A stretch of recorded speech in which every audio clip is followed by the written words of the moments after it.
Hello and welcome back to Historical Amusements, bringing you another Minecraft Kennywood video. In this video, I'll be showcasing Kennywood's defunct Darkride Le Cachot. Before we get into the video, if you enjoy Minecraft Kennywood content and would like to see more like it in the future, please consider subscribing and liking the video, because it really helps out the channel a lot. I would love to hear your feedback in the comment section below.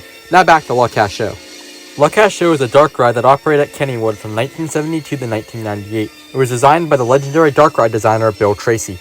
The ride was given an eerie medieval gothic theme, hence the name Le Cachot, which is French for the dungeon. Bill Tracy was known for his wacky and sometimes violent designs, and Le Cachot was no stranger to this.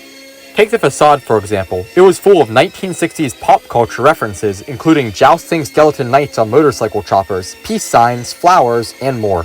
Before you even board your ride vehicle in the loading area, on the far wall, there were 3 jail cell windows, and behind each was a different creepy inmate, which would swing back and forth, giving off an eerie effect. Now let's enter the dungeon. The first stunt you encountered inside the ride was a snake wrapped around a peace sign. When the ride first opened, he was originally green and looked like a hippie, but in later years he lost his hippie appearance and was repainted red. The second stunt was a more violent one, which depicted an eerie Grim Reaper-like floating ghoul holding a rope attached to a guillotine. As you passed by, the guillotine's knife would drop on a poor victim below. The next stunt you encountered on your journey was a small devilish-looking creature peeking out from behind a wall at you. He used to pop up from behind this wall and scare riders as they went by, but this effect was turned off in later years. The next stunt you encountered was a Tracy favorite, an evil-looking vulture hunched over his nest above a devoured victim. And you were next on his menu. He would move his head up and down in a pecking motion as you went by. You next encountered a Greek-looking figure sitting at a banquet table with a hungry dog beneath the table, wanting some scraps of his rather unappetizing-looking food. The Greek figure would raise his goblet to you as you went by. You next entered into the bat room.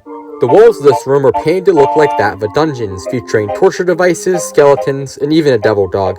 In the center of this room was a large stone pillar. If you looked above you, you'd find 4 of Tracy's vampire bats circling on a ceiling fan mechanism. You next saw a blue neon-painted plywood cutout of a gargoyle, most likely added after the ride opened, since this doesn't really seem like a Tracy stunt, but I could be wrong. Next you encountered one of the more disturbing stunts, an abnormally tall figure with an outfit similar to that of Superman's and a wig like George Washington's. The stunt was disturbing because as you passed by, his neck would extend like he was getting hung, although in later years this effect did not work. The next stunt was the biggest of them all, the 22-foot-long dragon.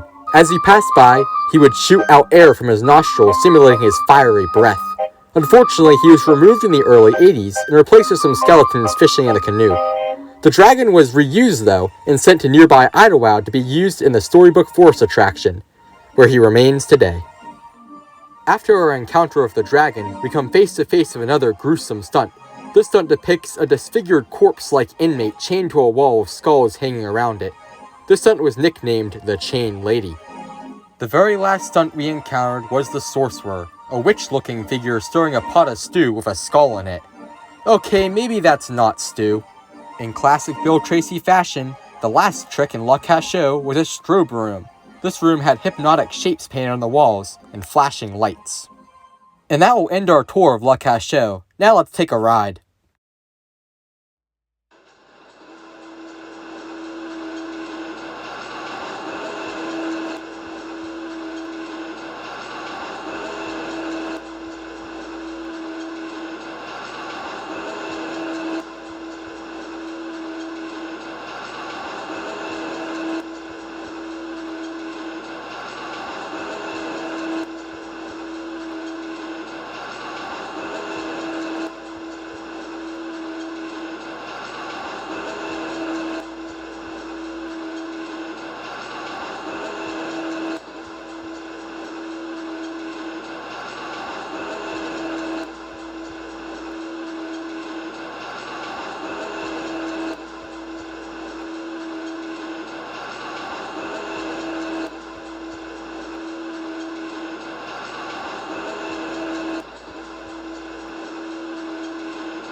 Sadly, 1998 would be Le Cachot's final season. The building the ride had been constructed in was originally built in 1929 for a ride called the Snapper Cuddle-Up, but by 1998 it had badly deteriorated and could not be saved. The ride had also seen decreasing ridership over the past couple years and was considered outdated. Most of this ride's stunts were saved by private collectors, but the building was razed in September 1998. Today only a bathroom and lemonade stand behind Ghostwood Estate remain on Le Cachot's former location. If you enjoyed the video, please consider subscribing and liking the video for more content like this, and I would love to hear your thoughts on the park in the comment section below. And be sure to check out some of my other Minecraft Kennywood videos I made about other rides in the park. Thanks for watching.